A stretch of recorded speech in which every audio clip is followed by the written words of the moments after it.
Par la prière, par la prière, nous ferons de grands exploits. Par la prière, par la prière, par la prière, par la foi. Par la prière, par la prière, nous ferons de grands exploits. Par la prière, par... Chers amis auditeurs, une fois de plus, nous vous souhaitons la bienvenue à l'écoute de ce message. Ce message fait partie d'une série de messages sur la prière.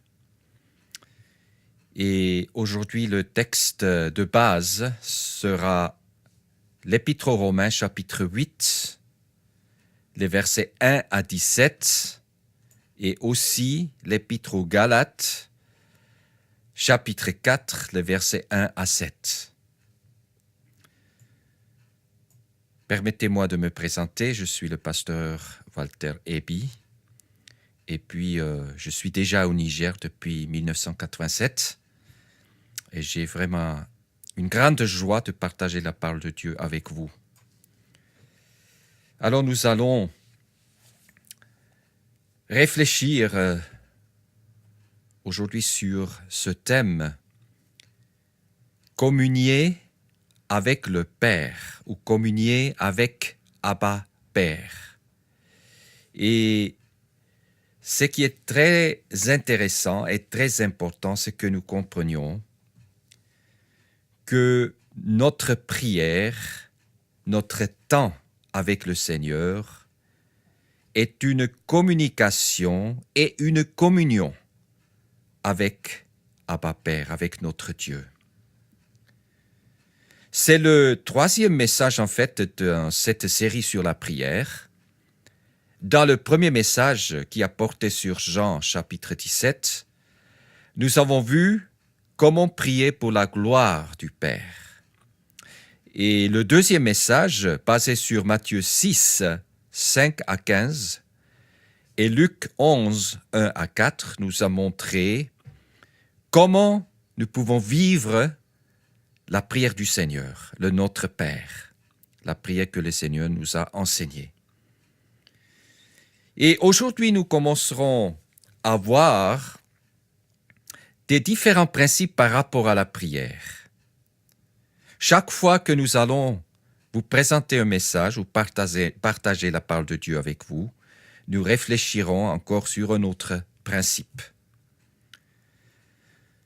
Certainement, vous avez déjà observé que nous avons la tendance de ne pas remarquer des principes sur la prière tout de suite, parce que souvent nous voyons la prière comme étant un domaine isolé dans les Écritures.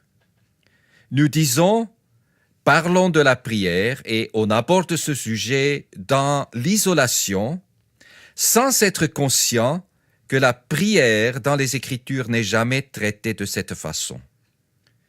Elle est toujours liée à d'autres vérités de la parole de Dieu.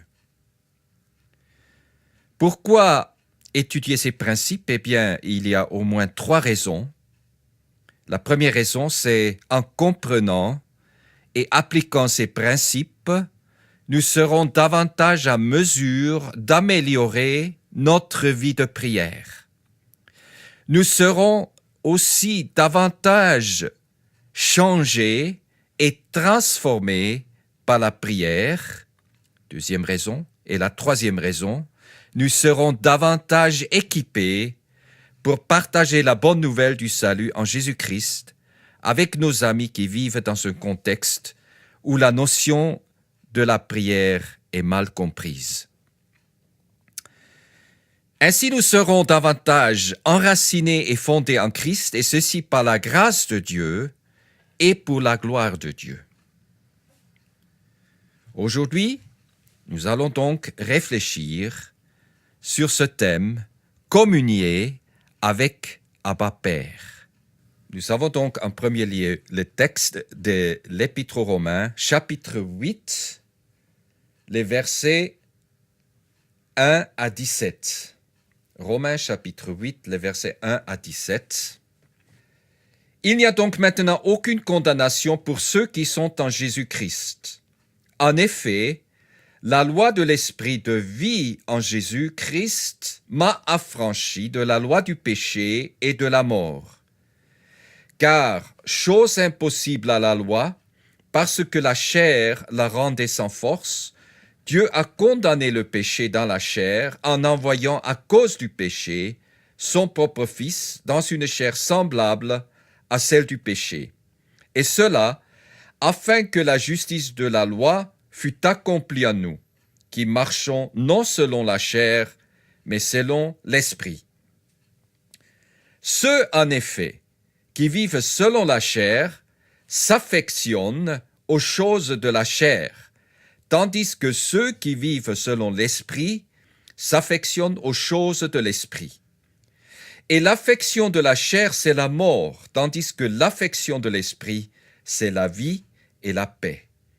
Car l'affection de la chair est inimitié contre Dieu, parce qu'elle ne se soumet pas à la loi de Dieu et qu'elle ne la peut même pas. Elle ne le peut même pas. Or, ceux qui vivent selon la chair ne sauraient plaire à Dieu. Verset 9. Pour vous, vous ne vivez pas selon la chair, mais selon l'esprit, si du moins l'esprit de Dieu habite en vous. Si quelqu'un n'a pas l'esprit de Christ, il ne lui appartient pas. Et si Christ est en vous, le corps, il est vrai, est mort à cause du péché, mais l'esprit est vie à cause de la justice. Et si l'esprit de celui qui a ressuscité Jésus d'entre les morts habite en vous, celui qui a ressuscité Christ d'entre les morts rendra aussi la vie à vos corps mortels par son esprit qui habite en vous. Verset 12. Ainsi donc, frères, nous ne sommes point redevables à la chair pour vivre selon la chair. Si vous vivez selon la chair, vous mourrez, mais si par l'esprit vous faites mourir les actions du corps, vous vivrez, car tous ceux qui sont conduits par l'Esprit de Dieu sont fils de Dieu. Et vous n'avez point reçu un esprit de servitude pour être encore dans la crainte, et c'est ça notre verset clé, vous n'avez point reçu un esprit de servitude pour être encore dans la crainte, mais vous avez reçu un esprit d'adoption par lequel nous crions « Abba, Père ». L'Esprit lui-même rend témoignage à notre esprit que nous sommes enfants de Dieu. Or, si nous sommes enfants, nous sommes aussi héritiers, héritiers de Dieu et co-héritiers de Christ, si toutefois nous souffrons avec lui, afin d'être glorifiés avec lui. Jusque-là, ça c'était l'Épître aux Romains chapitre 8, les versets 1 à 17. Et le deuxième passage, nous le trouvons en Galates, chapitre 4, et les versets 1 à 7. Et notez que là aussi, on nous parle de Abba Père. Or, aussi longtemps que l'héritier est enfant, je dis qu'il ne diffère en rien d'un esclave, quoiqu'il soit le maître de tout. Mais il est sous des tuteurs et des administrateurs jusqu'au temps marqué par le Père. Nous aussi, de la même manière, lorsque nous étions enfants, nous étions sous l'esclavage des rudiments du monde. Mais lorsque les temps ont été accomplis, Dieu a envoyé son Fils, né d'une femme, né sous la loi, afin qu'il rachètât ceux qui étaient sous la loi, afin que nous reçussions l'adoption. Et parce que vous êtes fils, et filles, on peut ajouter, Dieu a envoyé dans nos cœurs l'esprit de son Fils, lequel crie « Abba Père ». Ainsi, tu n'es plus esclave, mais fils et fille, et si tu es fils et fille, tu es aussi héritier par la grâce de Dieu. Que le Seigneur bénisse sa parole. Communier avec le Père. Dans les deux textes lus, nous allons focaliser notre attention surtout sur les versets que je viens de lire, les versets clés, Romains 8, 15, qui dit « Et vous n'avez point reçu un esprit de servitude pour être encore dans la crainte, mais vous avez reçu un esprit d'adoption par lequel nous crions « Abba, Père ». Et Galates 4, verset 6, « Et parce que vous êtes fils, Dieu a envoyé dans nos cœurs l'esprit de son Fils, lequel crie « Abba, Père ». Alors ce principe que nous regardons, ce principe dans lequel, je dirais, la prière est couchée, la prière est entourée par ce principe-là, c'est que la prière se base sur une relation d'intimité et d'amour avec Dieu, notre Abba Père céleste. La prière se base sur une relation d'intimité et d'amour avec Dieu, notre Abba Père céleste. Alors, qui sont les gens qui ont ce privilège de communier de cette façon avec Abba Père?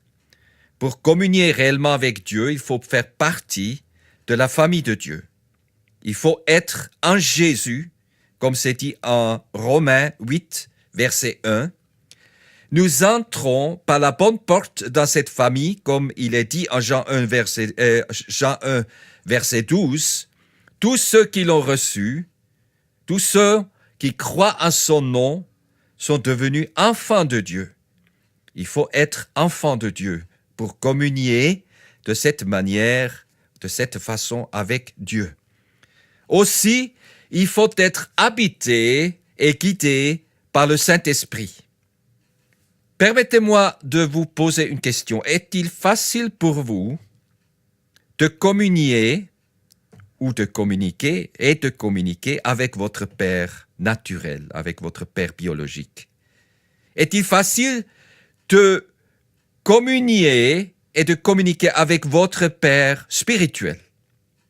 Notez bien que nous disons communier et non communiquer. Communiquer aussi est inclus dans ce mot communion et communier, mais communiquer et parler et écouter, tandis que communier, en plus de la communication, inclut toute idée de vivre une relation, c'est-à-dire d'être ensemble et d'être à l'aise ensemble.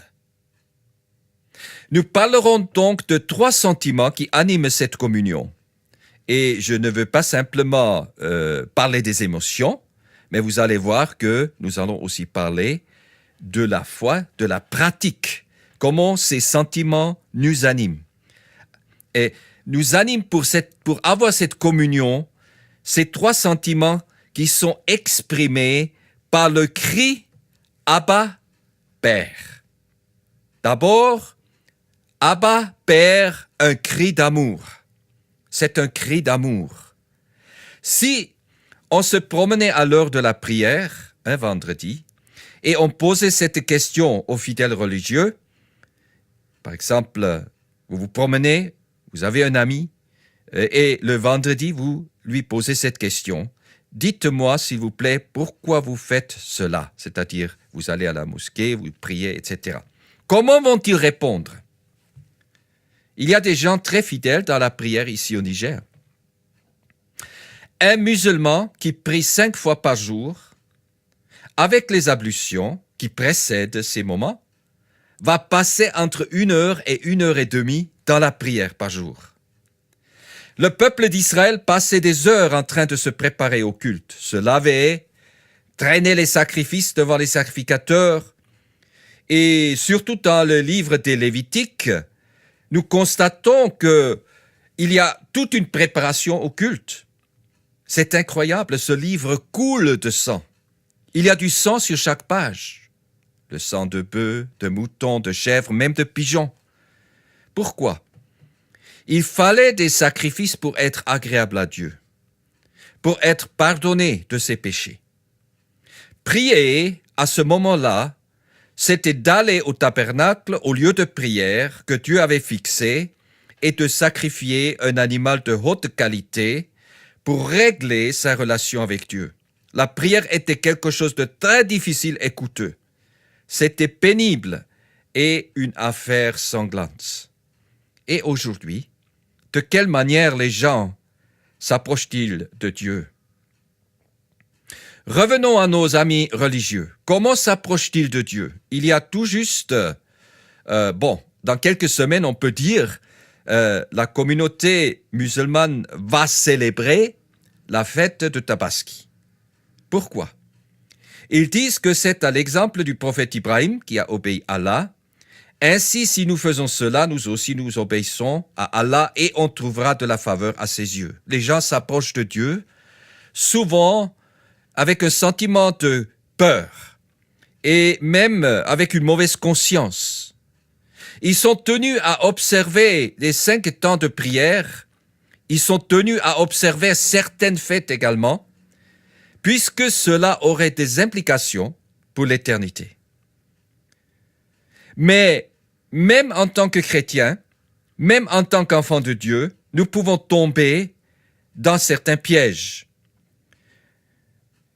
Un de ces pièges, c'est le légalisme qui dit « Je dois prier toujours de la même manière et tous ceux qui ne suivent pas mon exemple sont à côté de la plaque. » L'autre piège qui nous guette, c'est que nous pensons rendre une faveur à Dieu quand nous prions. Il peut être content de moi. Il n'y a pas quelqu'un comme moi. Ainsi on raisonne. Et évidemment, on tombe rapidement dans le piège de l'orgueil. Pourquoi la prière est-elle souvent une affaire pénible pour nous? Où est le goût? Où est la saveur? Où est la joie? Nous sommes vite prêts pour expliquer que c'est le diable qui nous empêche de prier. Mais quand vous regardez la parole de Dieu, vous verrez qu'il y avait beaucoup d'hommes et de femmes qui cherchaient la face de Dieu. Par exemple, David. Dans le psaume 18, les versets 1 à 3, il est écrit « Je t'aime, ô Éternel, ma force ». Ce sont des paroles de David. « Je t'aime, ô Éternel, ma force. Éternel, mon rocher, ma forteresse, mon libérateur, mon Dieu, mon rocher, où je trouve un abri, mon bouclier, la force qui me sauve, ma haute retraite. Je m'écrie, loué soit l'Éternel, et je suis délivré de mes ennemis. » Une expression d'amour. Je t'aime, ô Éternel, ma force. Regardons encore le psaume 116, les versets 1 à 2. J'aime l'Éternel, car il entend ma voix, mes supplications, car il a penché son oreille vers moi, et je l'invoquerai toute ma vie. C'est donc possible de faire la prière avec un amour, avec un désir, avec un souhait d'être proche de notre Seigneur. Et d'ailleurs, en aucun cas, on nous dit dans la Bible que le diable ait empêché les fidèles à prier. Ça n'existe pas dans la Bible, on ne nous dit pas cela.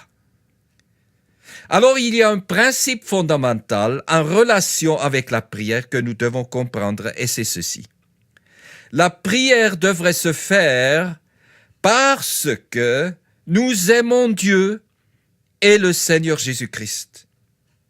Il est vrai que la parole de Dieu nous ordonne de prier, mais nous ne prions pas parce qu'un chrétien doit s'efforcer à prier, c'est-à-dire simplement par obligation, mais nous prions parce que nous désirons le faire. La prière n'est pas d'abord une obligation, mais plutôt l'expression d'une relation intime avec Abba Père, basée sur l'amour. Voyons l'exemple de Daniel. En Daniel 6, verset 10, il est écrit « Lorsque Daniel sut que le décret était écrit, il se retira dans sa maison où les fenêtres de la chambre supérieure étaient ouvertes dans la direction de Jérusalem et 3 fois le jour, il se mettait à genoux, il priait et il louait son Dieu. Son Dieu, vous voyez? Pas simplement il louait Dieu, mais il louait son Dieu. Ça parle de la relation d'amour et d'intimité que Daniel avait avec son Dieu, comme il le faisait auparavant. Daniel prie par habitude, c'est vrai. Il a une habitude, mais aussi et surtout parce qu'il veut passer du temps dans la présence de Dieu. Si nous saisissons cela, nous sommes sur la bonne voie. Dieu ne t'aime pas plus parce que tu pries et il ne t'aime pas moins parce que tu ne pries pas. Son amour pour toi n'est pas basé sur la qualité ou la quantité de ta vie de prière. Il t'aime, c'est tout. Il a tout fait pour que tu puisses l'aimer en retour. Il a envoyé Jésus-Christ, son Fils bien-aimé, pour donner sa vie sur la croix pour tes péchés. Et si tu acceptes cette œuvre, si tu crois en Jésus-Christ comme ton Sauveur, tu peux aimer le Seigneur en retour. Parce qu'il est dit que l'amour de Dieu a été déversé en nous par le Saint-Esprit. Cet amour que tu as pour lui s'exprime par les gestes, les paroles, les chants, chansons, refrains, et Dieu s'en réjouit. Alors, comment le faire? Comment communier avec le Père? Comment être ensemble avec le Père? Être avec le Seigneur, il y a 3 choses qui sont nécessaires. Un lieu, un temps et un programme. Je dis ça encore. Un lieu, un temps et un programme. Est-ce que nous avons un lieu où nous sommes ensemble, où nous sommes... C'est vrai que Dieu est toujours avec nous, partout où nous sommes, mais est-ce que nous avons un lieu réservé où c'est moi et le Seigneur et où nous communions ensemble? Avons-nous un temps régulier, chaque jour, où nous allons avoir ce rendez-vous avec notre Père Céleste?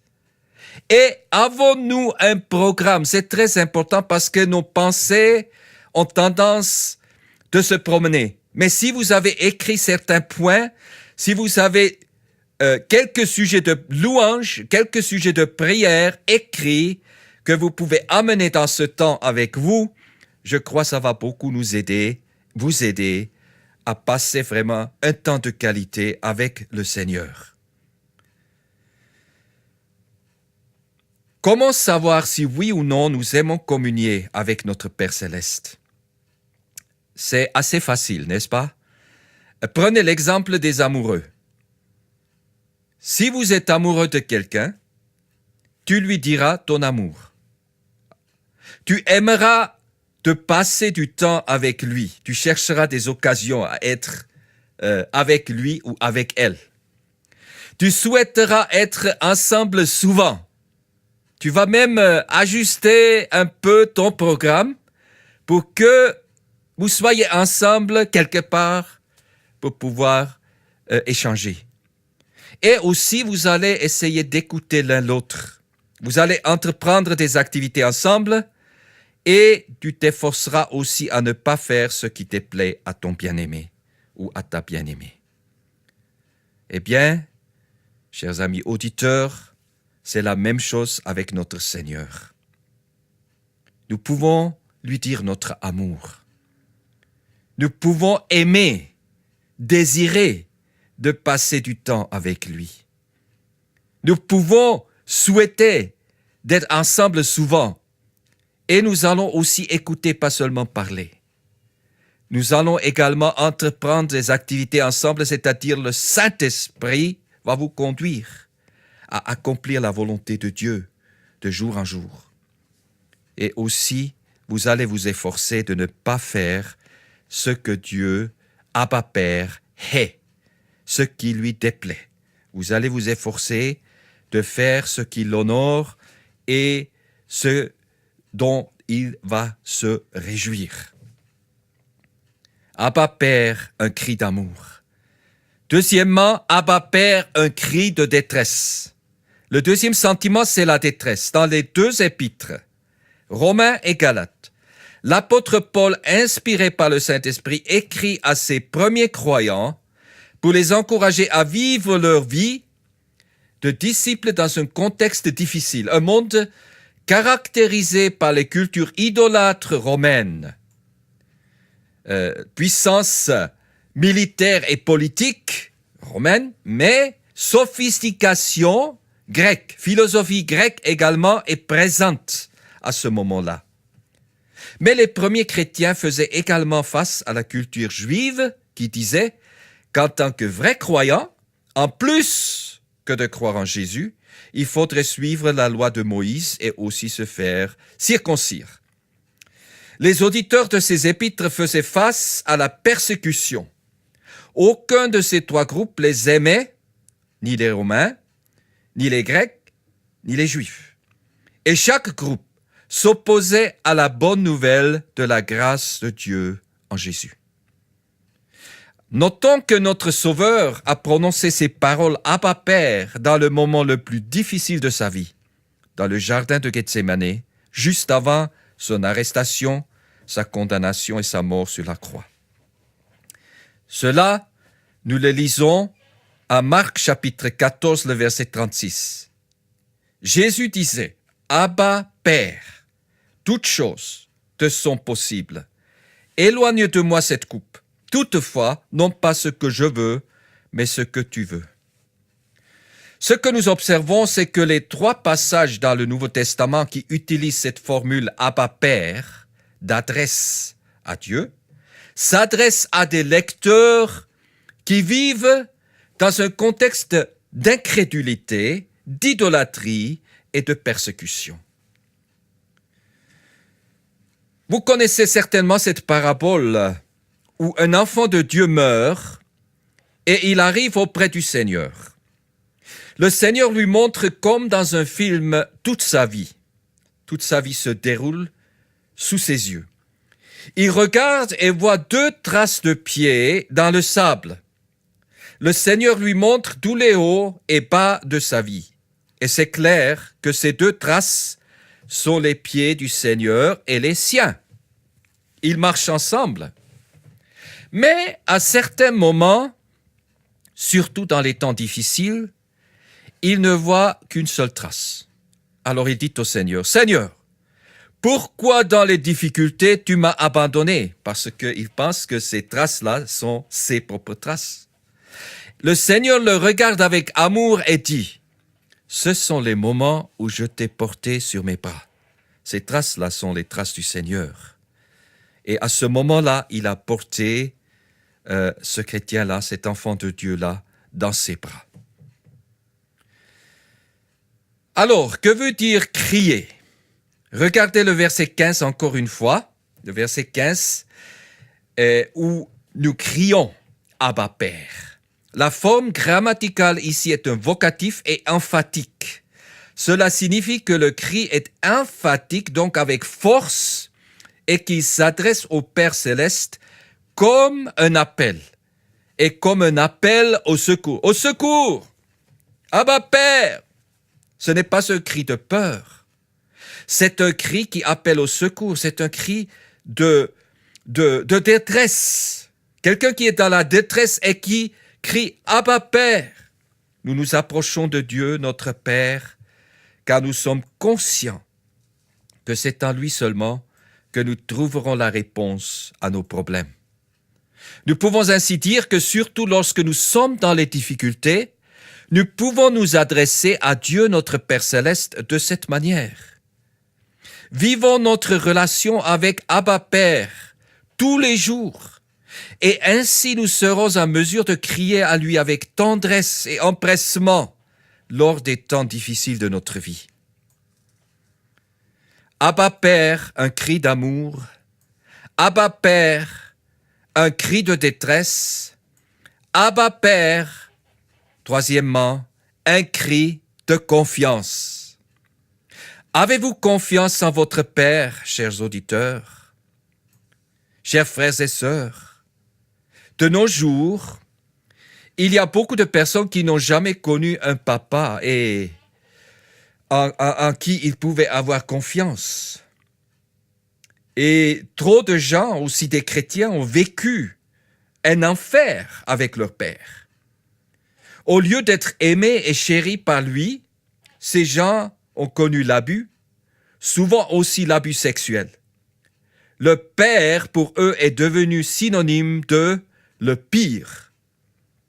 Ainsi, lorsqu'on leur parle du Père céleste, il faut absolument préciser que Dieu notre Père est complètement différent de ses pères abusifs. Nous pouvons poser la question, comment aurais-tu souhaité que ton Père soit? La réponse, qu'il m'aime, que je puisse lui faire confiance. En plus de cela, nous pouvons regarder à Jésus. Lorsque Philippe lui a demandé de leur montrer le Père, qu'est-ce que Jésus a répondu en Jean 14, verset 9? Il y a si longtemps que je suis avec vous et tu ne m'as pas connu, Philippe. Et qu'est-ce qu'il dit, le Seigneur Jésus? Celui qui m'a vu a vu le Père. Le Père céleste est donc comme Jésus.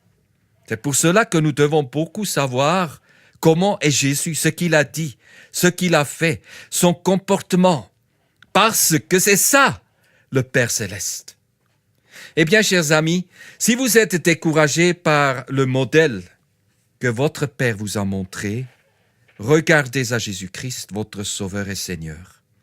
Regardez son amour, sa compassion, sa douceur, sa grâce, et regardez aussi et surtout ce qu'il a fait pour vous sur la croix.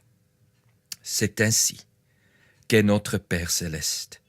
C'est ainsi qu'est notre Abba Père. Jésus a modelé ce qu'est un vrai Père en nous montrant son Père céleste. Il t'aime et te chérit plus que tu peux l'imaginer. Il est seul digne de ta confiance, car il prend soin de toi. Et il est puissant pour te délivrer et te guérir de toute blessure. Un enfant a besoin de savoir deux choses. Mon papa est fort et mon papa m'aime. Les lecteurs de ces deux épîtres sont des personnes qui ont besoin d'être rappelés que leur Père est fort et qu'il les aime et qu'ils peuvent lui faire entièrement confiance. Il ne va pas les décevoir. Le Père a montré sa puissance en les délivrant de l'esclavage du péché, en leur donnant par son esprit la force pour vaincre le mal. Le Père a montré son amour pour eux en les acceptant dans sa famille. Il les a adoptés. Dieu est notre Abba Père. Jésus est notre frère. Nous n'avons plus peur de Satan, du péché et de la mort. Qu'est-ce qui fait la différence entre quelqu'un qui s'approche de Dieu dans une prière de sa religion et quelqu'un qui vient devant lui comme son enfant? Nous n'avons pas peur de Dieu. Il est notre papa et nous sommes dans sa famille. Quelle doit être notre réponse à un tel amour? Nous désirons être dans sa présence, comme il est dit au psaume 42, les versets 1 et 2. Au chef des chantres, cantique des fils de Corée, comme une biche, soupire après des courants d'eau. Ainsi, mon âme soupire après toi, ô Dieu. Mon âme a soif de Dieu, du Dieu vivant. Quand irai-je et paraîtrai-je devant la face de Dieu? Le besoin est là. Le psalmiste est loin de son pays. Est-ce que nous connaissons ce sentiment de confiance? Nous nous approchons de lui, de notre Père céleste, avec courage et confiance.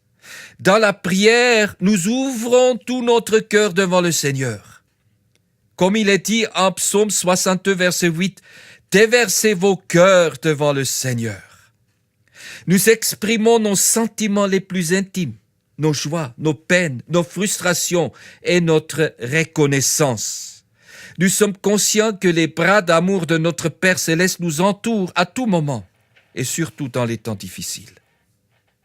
Aussi, comme Asaph le psalmiste l'exprime en psaume 73, verset 25, nous exprimons vraiment notre dépendance et notre confiance en notre Seigneur. Quel autre ai-je au ciel que toi?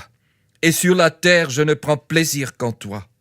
Ma chair et mon cœur peuvent se consumer. Dieu sera toujours le rocher de mon cœur et mon partage. Le psalmiste Asaph exprime combien Dieu fait sa joie et son assurance. Il traverse toutes les difficultés de sa vie grâce à la présence et à la puissance de Dieu.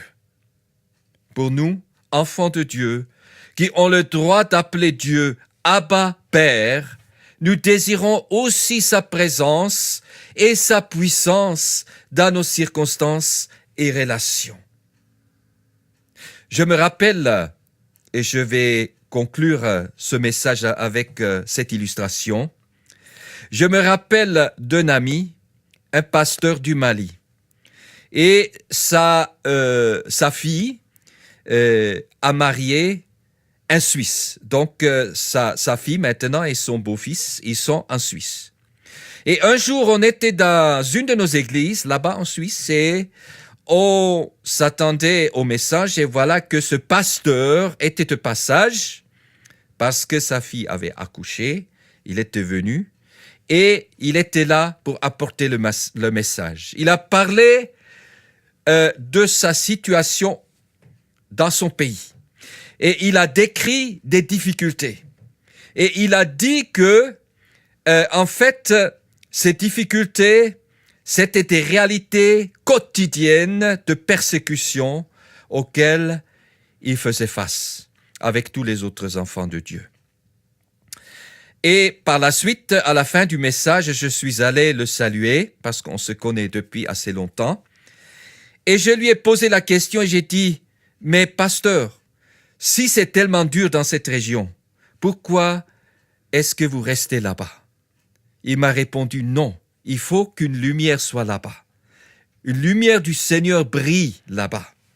Que le témoignage du Seigneur soit sur place, dans ce lieu d'obscurité, et qu'il aime son Seigneur. Et c'est ça qui m'a beaucoup impressionné.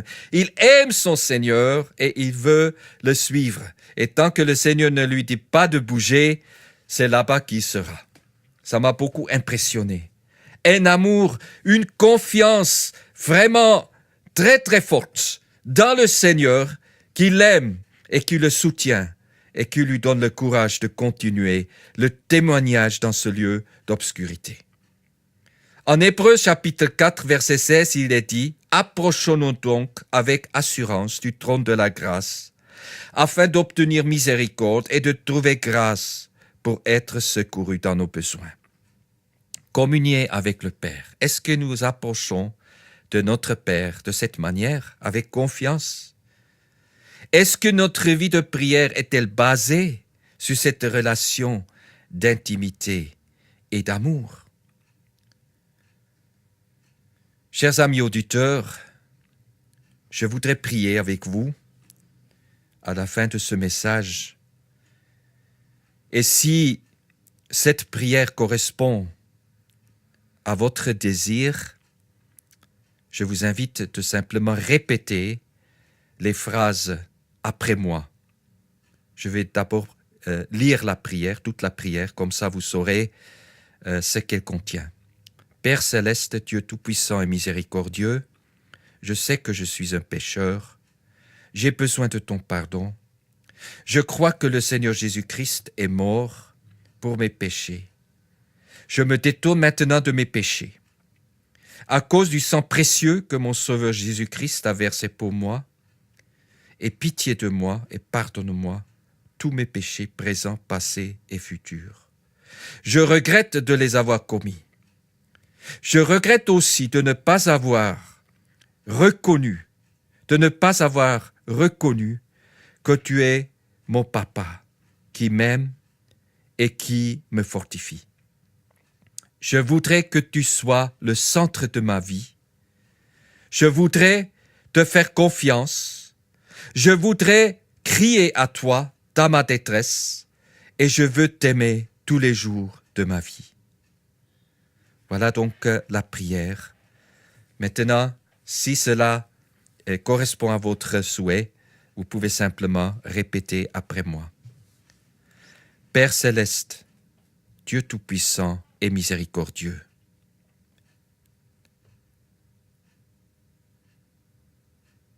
je sais que je suis un pécheur.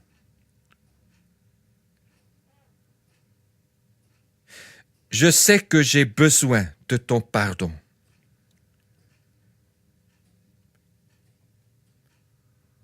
Je crois que le Seigneur Jésus-Christ est mort pour mes péchés.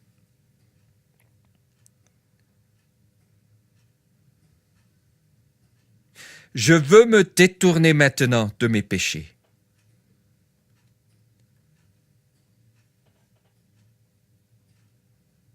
À cause du sang précieux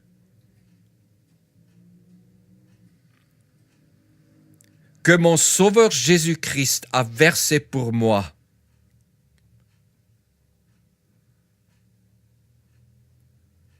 aie pitié de moi et pardonne-moi tous mes péchés présents, passés et futurs.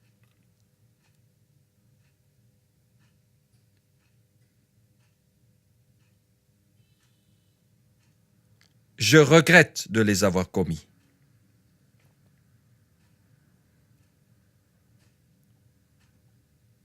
Je regrette de ne pas t'avoir reconnu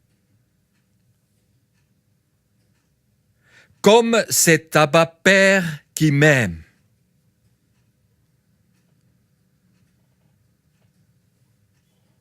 Mon Seigneur et mon Dieu, je voudrais te faire confiance de tout mon cœur.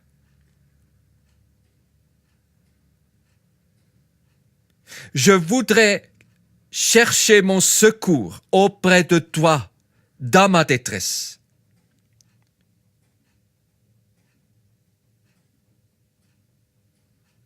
Et je voudrais t'aimer de tout mon cœur